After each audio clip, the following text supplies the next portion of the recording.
Hello guys, welcome to super coaching AJE by text book. Guys, आप में से जिन बच्चों ने आरआरबी जेई सीबीटी 1 क्लियर किया है, डेफिनेटली आप आरआरबी जेई सीबीटी 2 को टारगेट कर रहे होंगे और पूरी शिद्दत से तैयारी कर रहे होंगे, क्योंकि आपको भी पता होगा कि एग्जाम का नोटिस कभी भी आरआरबी दे सकता है। तो आज मैं यहाँ पर एक डिटेल्ड एनालिसिस लेकर आया हूं। मैं आपका ज्यादा वक्त नहीं लूंगा, लगभग 10 मिनट की वीडियो में मैं आपको पूरी चीजें कवर करूंगा।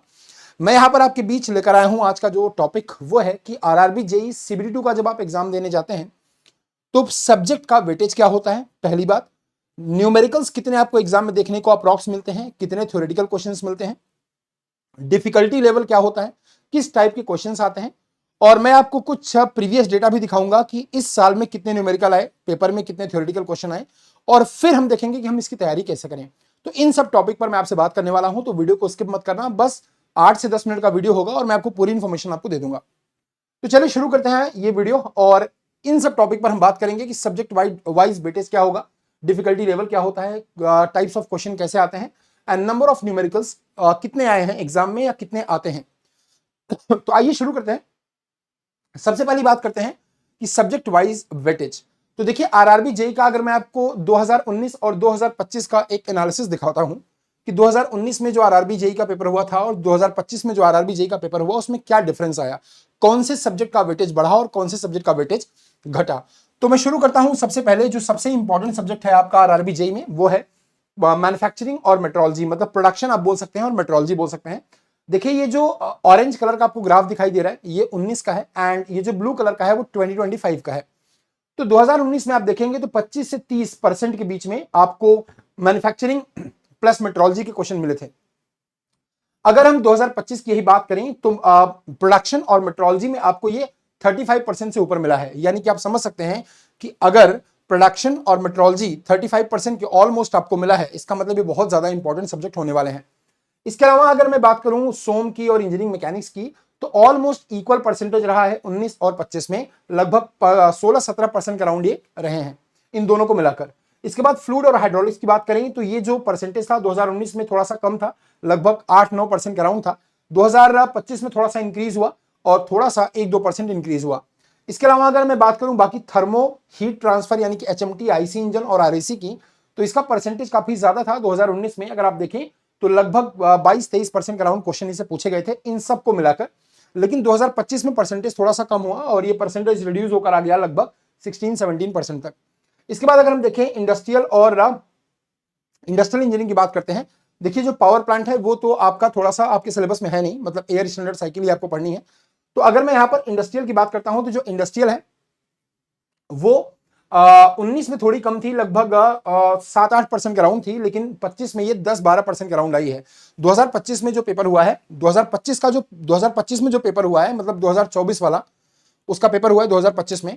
तो ये जो रहा है पूरा सिनारियो, उसमें इंडस्ट्रियल जो है वो लगभग 10-12 क्वेश्चन इंडस्ट्रियल के आए हैं। अब यहां पर जो 2025 लिखा हुआ है इसका मतलब ये है कि 2025 में जो आपने पेपर दिया है 2024 का, मैं उस पेपर की बात कर रहा हूं, ठीक है। तो यहां पर अगर हम देखें मटेरियल साइंस का भी परसेंटेज थोड़ा कम रहा है 19 में और बढ़कर हुआ है लगभग 8-9% तक 2025 में आपने जो पेपर दिया है 2024 आरआरबी का उसमें। यानी कि ये जो मैं कंपेयर कर रहा हूं, ये 2019 में आपने जो पेपर दिया और 2025 में जो पेपर दिया उसकी मैं बात कर रहा हूं। तो कुल मिलाकर अगर आप देखें तो आपको इंपॉर्टेंट सब्जेक्ट का डेटा यहीं से पता चल गया होगा। अब बात करते हैं कि डिफिकल्टी लेवल। तो आरआरबी जेई का देखिए जो डिफिकल्टी लेवल होता है, ये मैं आपको बोल सकता हूं कि ये इजी से मॉडरेट होता है। कहां होता है? इजी से moderate, easy to moderate. RRB JE का difficulty level easy to moderate होता है। अब ये मैं किस बिहाफ पे बोल रहा हूं ये भी मैं आपको समझाता हूं। इजी टू मॉडरेट इसलिए होता है क्योंकि आरआरबी जेई में ज्यादातर क्वेश्चन थ्योरेटिकली आते हैं। ज्यादातर क्वेश्चन मतलब अगर आप ये मानकर चलिए कि लगभग 80% क्वेश्चन आपको, 75 से 80% क्वेश्चन आपको थ्योरेटिकल ही मिलते हैं, इवन उससे भी ज्यादा। मैं आपको दिखाता हूं एक प्रीवियस डेटा। 2024 का आरआरबी जेई का जो पेपर हुआ था, आपने 2025 में पेपर दिया था 22 अप्रैल 2025 को। शिफ्ट 1 और शिफ्ट 2 दोनों का डेटा मैं आपको दिखाता हूं कि कितने न्यूमेरिकल आए थे शिफ्ट 1 में और कितने न्यूमेरिकल आए थे शिफ्ट 2 में। तो मैं यहां पर दिखाता हूं आपको कि जो नंबर ऑफ न्यूमेरिकल से अगर हम देखें तो आरआरबी जेई 2024 का जो नोटिफिकेशन आया था वो पेपर हुआ 25 में। तो 22 अप्रैल 2025 को शिफ्ट 1 सीबीटी 2 का जो पेपर हुआ उसमें 10 न्यूमेरिकल थे। आपके पास पेपर होगा, आप देख सकते हैं। और जो शिफ्ट 2 का पेपर हुआ था 22 अप्रैल 2025 का, उसमें 11 से 12 न्यूमेरिकल थे। अब इन न्यूमेरिकल में 1-2 क्वेश्चन ऐसे भी हैं जो फॉर्मूला बेस्ड हैं, मतलब अगर आप एक्चुअल में देखें तो न्यूमेरिकल यहां पर 8-9 न्यूमेरिकल थे और यहां पर लगभग 10 के अराउंड न्यूमेरिकल थे, बाकी 1-2 क्वेश्चन जो थे वो फॉर्मूला बेस्ड क्वेश्चन थे। तो कुल मिलाकर अगर मैं थोड़ा सा एवरेज को बढ़ा भी दूं, चलो मान लो 10 है, यहां पर 12 न्यूमेरिकल है, मैं मान लेता हूं कि चलो आप आरआरबी जेईई 2025 का पेपर देने जो जा रहे हैं सीबीटी 2 का, अभी जिसका नोटिफिकेशन जल्दी आ जाएगा, मान लेता हूं कि अगर मैं डबल भी कर दूं यानी कि 20%, चलो और मान लेता हूं 25%, तो आपको रफली 20-22% न्यूमेरिकल मैक्सिमम देखने को मिलेंगे, उससे ज्यादा नहीं मिलेंगे। तो कुल मिलाकर आपको 75-78% थ्योरी मिलनी ही मिलनी है। इसीलिए आरआरबी पर आपको थ्योरी पर ज्यादा फोकस करना है। अब आपको कई बार आरआरबी का एग्जाम टफ लगता है, आपको लगता है सर थ्योरी कुछ ऑड आती है, तो थ्योरी ऑड आपको इसलिए लगती है दोस्तों क्योंकि हम वो सब्जेक्ट को प्रायोरिटाइज करते ही नहीं जो आरआरबी जेईई बोलता है। जैसे अपने को प्रायोरिटाइज क्या करना है, किस सब्जेक्ट को आपको प्रायोरिटाइज करना है। तो अगर मैं इंपॉर्टेंट सब्जेक्ट की बात करूं, जो सब्जेक्ट का वेटेज है, उनमें अगर मैं बात करूं आपको, तो अगेन मैं आपको ये ग्राफ दिखाता हूं। मेट्रोलॉजी और मैन्युफैक्चरिंग बहुत इंपॉर्टेंट है। मेट्रोलॉजी, मैन्युफैक्चरिंग, इंजीनियरिंग, मैकेनिक्स, सोम और इंडस्ट्रियल, इन सब टॉपिक पर आप हमेशा फोकस रखिए। जो आपका मेट्रोलॉजी है, जो आपका प्रोडक्शन है मेट्रोलॉजी है, मतलब मैं आपको अगर बोलूं तो जो प्रोडक्शन है मेट्रोलॉजी है, इंडस्ट्रियल है, फ्लूइड मैकेनिक्स है, सोम है, इस पर आप ज्यादा फोकस रखिए। इंजीनियरिंग मैकेनिक्स है कंपेयर टू थर्मल इंजीनियरिंग।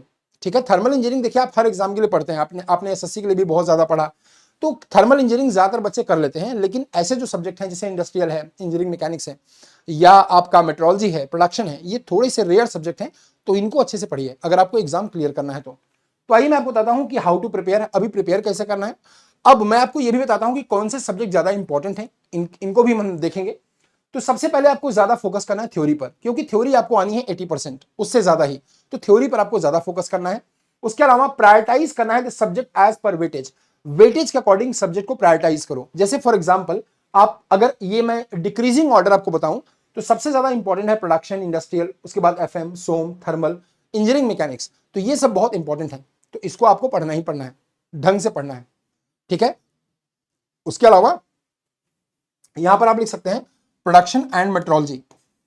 तो प्रोडक्शन और मेट्रोलॉजी, इन दोनों को आप प्रायोरिटाइज करिए, इन दोनों को आप प्रायोरिटी के बेस पर तैयार करिए, क्योंकि यहां से क्वेश्चन बहुत ज्यादा आते हैं।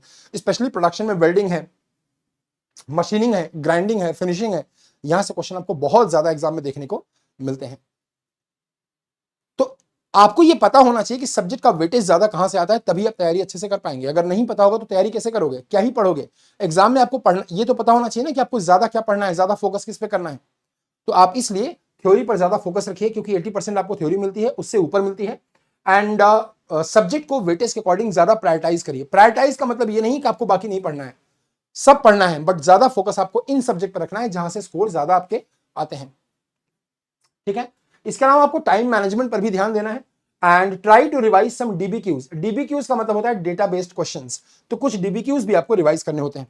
ठीक है, तो उनको भी रिवाइज करिएगा। बाकी मेरी डेली क्लास यूट्यूब पर चलती है रात को 9 बजे, आप में से मैं सभी को टाइम बता दूं, तो मेरी डेली क्लास चलती है यूट्यूब पर रात में 9 बजे, और वीकेंड में हम क्लास करते हैं सुबह 10 बजे से 12 बजे तक। 2 घंटे की क्लास हमारी होती है सैटरडे संडे, और मंडे से फ्राइडे हम करते हैं 9 बजे से 10 बजे तक।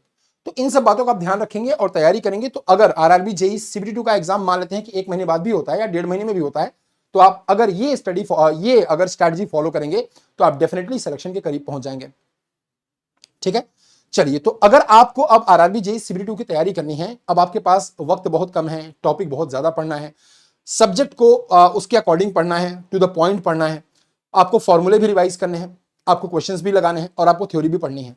तो इन सब के लिए मैं आपको एक चीज बताता हूं। देखिए गाइस, अगर आपका आरआरबी जेईई को लेकर कोई डाउट है, तो इसी वीडियो के नीचे डिस्क्रिप्शन बॉक्स में एक गूगल फॉर्म है, आप उसको फिल कर दीजिए। इसी वीडियो के नीचे डिस्क्रिप्शन बॉक्स में एक गूगल फॉर्म है, आप उसको फिल कर दीजिएगा कि आप किस ब्रांच से हैं, आपका नाम क्या है, ये सब आप यहां पर भर दीजिएगा, और अपने कौन से अटेम्प्ट में आरआरबी जेईई क्लियर किया है, तो ये सब यहां पर भर दीजिएगा। और हमारी एक्सपर्ट टीम होती है, आपका कोई भी डाउट होगा, आपकी क्वेरी यहां पर सॉल्व कर दी जाएगी। आपका जो भी डाउट होगा आरआरबी जेईई सीबीटी 2 को लेकर, आपकी क्वेरी यहां पर सॉल्व कर दी जाएगी। तो इस गूगल फॉर्म को आप जरूर भर दीजिएगा।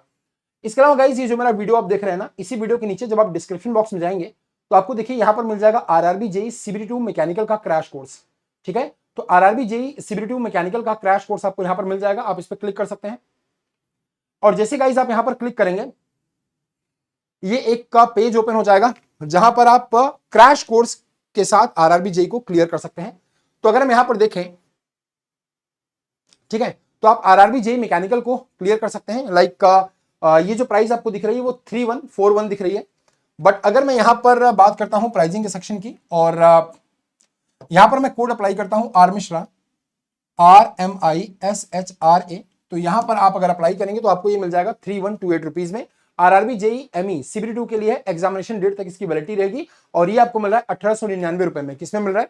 1899 रुपए में आपको ये मिल रहा है। ठीक है, सो यहां पर आपको सिर्फ 1899 रुपीज में ये आपको दिया जा रहा है, जिसमें आपको फॉर्मूले की पीडीएफ मिल जाएगी ना, है ना। उसके अलावा आपको प्रैक्टिस सेशंस मिल जाएंगे, आपको क्लासेस मिल जाएंगी, आपको रिवीजन सेशंस मिल जाएंगे, ये सब यहां पर आपको मिल जाएगा। तो आप इसको ज्वाइन कर सकते हैं और आरआरबी जेई को क्लियर कर सकते हैं। तो जो भी आपका डाउट है आप कमेंट बॉक्स में जरूर मुझे अपना कमेंट ड्रॉप करें और मैं आपको जरूर रिप्लाई करूंगा। और जो मैंने आपको इंस्ट्रक्शन बताए इसको जरूर फॉलो करना अगर आपको आरआरबी जेई सीबीटी 2 का एग्जाम इस साल क्लियर करना है। तो चलिए, आप सभी को ऑल द बेस्ट, अच्छे से तैयारी करिए ताकि जब पेपर हो आप अच्छा स्कोर कर पाए। Thank you so much.